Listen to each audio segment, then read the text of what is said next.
Oke teman-teman, selamat datang kembali dengan saya Raymond. Kita coba ya sekarang bahas mengenai faktur pajak nih, di mana faktur pajak ini sudah ada beberapa penyesuaian kembali karena menurut Pers 11 tahun 2025 ini sudah ada beberapa hal yang ya menurut aku sih udah ada perubahan ya. Nah, ini kalau kita ngelihat dari judulnya ini ada disebut dengan inilah ketentuan pembuatan faktur pajak uang muka sesuai Pers 11 tahun 2025. Tetapi sebelum masuk ke sini kita harus membahas juga mengenai langkah awal banget ya ketika kita membuat faktur pajak pelunasan. Jadi yang kita bahas di sini adalah seluruhnya terkait dengan uang muka dan juga pelunasan. Oke, tapi kalau faktur pajak dibuat hanya sekali dan itu langsung berupa penyerahan, selesai, nggak ada masalah untuk hal itu. Tapi bagaimana ketika ada pelunasan dan di mana uang mukanya itu di tahun 2024 ya, jadi masih membuat faktur pajaknya itu di e-faktur. Maka singkat cerita adalah ketika kita lakukan itu, kita bisa lihat di sini ya, untuk membuat faktur pajak pelunasan di Cortex, PKP masuk ke menu e-faktur tentu saja ya, lalu pilih pajak keluaran, kemudian klik tombol buat faktur. Selanjutnya PKP mengisi data dokumen transaksi. Jadi kalau teman-teman lihat di sini, maka teman-teman bisa lihat di sini kita klik pelunasan ya. Klik pelunasan lalu masukkan nomor faktur itu kalau yang memang terjadinya uang mukanya juga di tahun 2025. Bagaimana kalau terjadinya di tahun 2024-nya? Nah, singkat ceritanya adalah DJP menyebutkan untuk faktur pajak pelunasan di Cortex yang dibuat sebagai faktur pajak biasa, PKP tidak perlu melakukan pencentangan kolom pelunasan. Pada detail transaksi, pengisian data BKP atau JKP diisi nilai seluruh transaksinya. Kemudian kolom DPP diisi 11/12 dari nilai pelunasan yang diterima. Nah, disinilah yang harus teman-teman hati-hati banget ya. Pada detail transaksi, pengisian data BKP atau JKP diisi nilai seluruh transaksinya. Kemudian kolom DPP-nya diisi sebesar 11/12 dari nilai pelunasan yang diterima. Jadi kalau kita ngelihat di sini, maka yang menjadi perbedaannya itu adalah DPP-nya itu diisi dengan nilai yang diterima saja, yaitu 11/12 dari nilai pelunasan yang diterima. Nah, dari hal ini ada perubahan kembali ya di tahun 2025 juga tentunya. Di sini ada tulisan. Ya sekarang kita coba bahas deh mengenai bagaimana membuat faktur pajak uang muka dan pelunasan di Cortex. Di sini ada perubahan sedikit ya. Jadi kalau kita lihat dari sisi tulisan ini, yang paling gampang adalah kita gedein dulu ya. Nah, kita lihat di sini. Faktur pajak uang muka dan pelunasan akan terintegrasi jika keduanya dibuat di Cortex. Faktur pajak uang muka dibuat saat menerima pembayaran uang muka atau termin atas transaksi tahapan pengerjaan. PKP yang akan membuat faktur pajak uang muka di Cortex dapat mengisi langkah berikut ya. Udah pasti ya, kita langsung lakukan yang namanya dicentang nih uang mukanya. Kemudian ya tentu pelunasannya jangan dulu karena kan ini adalah uang muka pertama. Kode transaksinya selalu dengan menggunakan kode 04. Ya. Kemudian untuk yang pertama ini jangan diisi apapun. Ya, jadi isi apapun. Nah, terus kemudian habis itu lengkapi detail transaksi seperti biasa aja ya teman-teman. Mau tulis itu untuk barang atau jasa, kode, nama, satuan hingga jumlah DPP nilai lain. Untuk penyerahan yang menggunakan DPP nilai lain sebesar 11/12 dari nilai impor, harga jual, atau penggantian. Masukkan DPP seperti pembuatan faktur pajak biasa. Tapi ini diperlukan untuk faktur pajak uang muka pertama. Untuk faktur pajak kedua dan seterusnya, detail transaksi akan terisi secara otomatis. Ya, nanti aku akan kasih lihat kenapa bisa terisi secara otomatis. Nah, ini contoh ketika pengisian uang muka yang pertama ya, kita tulis saja jasa, kita hari ya, udah selesai. Nanti ketika kita ada DPP-nya ya tulis 12 juta ini, terus kemudian DPP nilai lainnya berarti kan dikali 11 dibagi 12 gitu ya, sehingga DPP nilai lainnya 11 juta. Tarif PPN 12%. Ini nggak ada yang aneh lah ya, kita udah ngerti. Kemudian kita nomor 4 nih, pada bagian bawah detail transaksi, masukkan nilai uang muka yang diterima yaitu 11/12 nih. Teman-teman lihat ya, di sini ada bagian yang disebut dengan uang muka, yaitu 2.750.000 ini. Ya, ini adalah nilai yang kita tagihkan nih, nilai yang kita tagihkan. Kalau teman-teman lihat ini kok sama ya, ini kok sama gitu. Nah, ini zaman dulunya nih. Di sini dikatakan ada update per 1 April 2025 terdapat update pada pengisian nilai uang muka pada bagian uang muka. Isi nilainya DPP-nya tuh nilai DPP penuh, bukan DPP nilai lain ya, 11/12. Jadi kalau kita tagihkan 3 juta ya tulis aja 3 juta di sini. Nanti dia akan menghitung sendiri nih DPP nilai lainnya segala dia akan ngitung sendiri. Oke? Kalau mau tagihin uang 5 juta ya tulis aja 5 juta, nggak usah ngitung-ngitung. Nanti dia akan ngitung di sini sendiri gitu.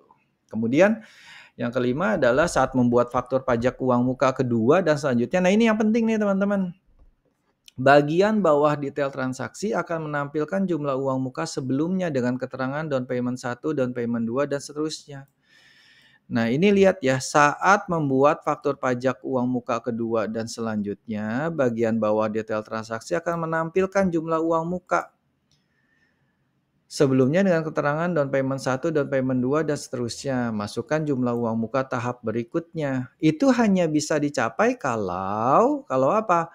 Kalau posisinya kita memasukkan ketika kita centang uang muka yang di awal tadi nih, ini asumsi misalnya ya, ini misalnya ini adalah untuk penagihan uang muka kedua atau disebut dengan termin kedua gitu ya, ataupun termin pertama. Karena yang pertama biasa disebut dengan uang muka. Oke lah kita anggap asumsi ini adalah uang muka kedua. Nah, ketika klik uang muka kedua, ya uang muka, di sini ditulis nih nomor fakturnya ini jangan sampai salah, yaitu nomor faktur pas penagihan uang muka pertama. Kalau nomor fakturnya misalnya 001 itu adalah penagihan uang muka yang pertama, maka masukkan di sini gitu. Jadi jangan sampai ininya nggak dimasukin, nanti dia tidak akan narik datanya. Nah, ketika itu dimasukin, maka secara otomatis tulisannya ya detailnya ini akan kebawa semua. Jadi kita nggak perlu memasukkan detail bolak-balik gitu ya, bikin lagi nggak perlu. Nah, bagaimana ketika pelunasan? Ketika pelunasan tentu kita centang aja pelunasan di sini. Nah, nomor fakturnya jangan lupa nih ya. Gini, sistem akan jadi centang checkbox pelunasan dan masukkan nomor faktur uang muka pertama. Nah, di sini jangan sampai lupa memasukkan nomor faktur uang muka pertama. Contoh nomornya 001 gitu ya fakturnya. Nah, secara otomatis ketika kita tahu bahwa itu nomor 1 nanti ya sudah kita tulis nomor 1 di nomor fakturnya nanti di dalam pelunasan itu akan langsung narik gitu ya. Barang-barangnya ketarik, nanti teman-teman akan dapat ini down payment pertama berapa sih, down payment kedua berapa sehingga nanti tinggal dapat pelunasannya. Nah, di sini dikatakan sistem akan otomatis mendeteksi data hingga faktur uang muka terakhir. Seluruh detail dan perhitungan transaksi akan terisi otomatis. Jadi teman-teman nggak capek-capek lagi gitu ya. PPN atas pelunasan dihitung dari sisa nilai DPP nilai lain setelah dikurangi total pembayaran uang muka dalam faktur sebelumnya. Perlu dicatat untuk faktur uang muka yang dibuat di sistem lama e-faktur desktop, faktur pelunasan diperlakukan sebagai faktur terpisah sebesar nilai pelunasan yang diterima. Jadi yang tadi itu ya teman-teman ya, balik lagi ya ke yang tadi, yaitu yang ke sini. Jadi teman-teman jangan dicentang kalau faktur pajak pelunasannya di 2025 tetapi uang mukanya dengan menggunakan e-faktur yang lama, yaitu sebelum tahun 2025. Nah terus kemudian apa sih yang penting dari video ini? Nah video ini yang paling penting tuh di sini. Inilah ketentuan pembuatan faktur pajak uang muka sesuai Per 11 tahun 2025. Ini ada perubahan yang cukup mendetil gitu ya. Jadi teman-teman jadi jangan sampai salah nih. DJP telah memperbarui ketentuan terkait pembuatan faktur pajak atas penerimaan uang muka untuk penyerahan BKP dan atau JKP melalui Per Peraturan Dirjen Pajak Per 11 PJ 2025. Selain mencantumkan keterangan yang diatur dalam pasal 33, keterangan pada penyerahan tertentu seperti penerimaan uang muka perlu mencantumkan keterangan lain. Yuk kita lihat yuk pasal 33 sebenarnya ngebahas apa sih? Nah, kalau kita lihat di sini, kita lihat ya Ctrl F pasal 33. Nah, kita lihat nih dikatakan di sini paragraf 3 keterangan dalam faktur pajak. Tapi kalau teman-teman lihat di beritanya ini nggak ada ya. Nah, kita lanjut dulu ya beritanya. Dikatakan di sini adalah penerimaan uang muka untuk penyerahan BKP dan atau JKP melalui Perdirjen Per 11 2025. Oke. Dalam hal diterima uang muka, termin atau angsuran kolom faktur pajak, ya, dalam kolom faktur pajak, nama BKP dan atau JKP harus ditambahkan keterangan. Contohnya penerimaan uang muka sebesar 1 juta untuk pembelian 1 unit komputer merek ABC dengan harga jual 5 juta. Pada kolom nama BKP atau JKP harus diisi nih dengan tulisan uang muka sebesar Rp 1 juta. Ya, untuk pembelian komputer merek ABC dengan harga jual sebesar 5 juta. Ya, adanya di mana? Ya, nama BKP dan atau JKP harus ditambahkan keterangan. Ya, jadi nama BKP atau JKP bukan keterangan lain gitu ya. Nah, kemudian saat dibuat faktur pajak pelunasan pembelian komputer merek ABC harus diisi dengan keterangan pelunasan. Contohnya, pelunasan sebesar 4 juta untuk pembelian komputer merek ABC dengan harga jual sebesar 5 juta. Nah, jadi harga jualnya kan udah ada 5 juta, tetapi kita harus ganti lagi gitu ya. Jadi yang tadi kalau kita ngelihat di sini betapa enaknya tinggal ngambil, nanti teman-teman harus ganti secara manual satu-satu gitu ya. Kalau ada 100 ya 100 lah ya, namanya ya kerjaan ya. Ya jadi ya udah kerjain ya. Kalau kata orang mah derita lu gitu. Nah, ya udah gitu. Nah, setelah itu kita masuk kembali ke beritanya, kita lanjut dulu ya. Faktur pajak uang muka dan pelunasan akan terintegrasi jika keduanya dibuat di Cortex. Faktur pajak uang muka dibuat saat menerima pembayaran uang muka atau termin, atau atas transaksi tahapan pengerjaan. PKP dapat mencentang checkbox uang muka pada saat membuat faktur pajak uang muka di Cortex. Pada saat pelunasan, checkbox saja pelunasan dan masukkan nomor faktur uang muka pertama seperti yang tadi ya. Tetapi yang jadi masalah kalau gitu nggak otomatis terambil dong, otomatisnya keambil. Tetapi yang jadi masalah sekarang keterangannya harus ditambahin nih. Berarti di setiap misalnya contoh ada 100 item gitu ya, ada 100 item di mana sebenarnya ya nggak usah banyak-banyak lah ya, mungkin 10 item nama barang gitu ya.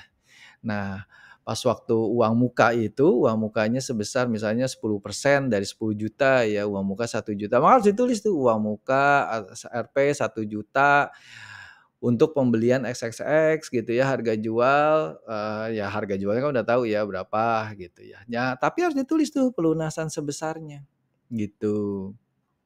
Nah, tapi teman-teman lihat di sini ya, yang paling nah ini kalau di pasal 33 kan tadi nggak ada ya, pasal 33 tuh nggak ada. Nah, ternyata kata-kata ini semua adanya di mana? Adanya di lampiran teman-teman. Ya, khususnya adanya di mana? Di halaman 285. Dikatakan seperti ini. Kata-katanya sama persis ya.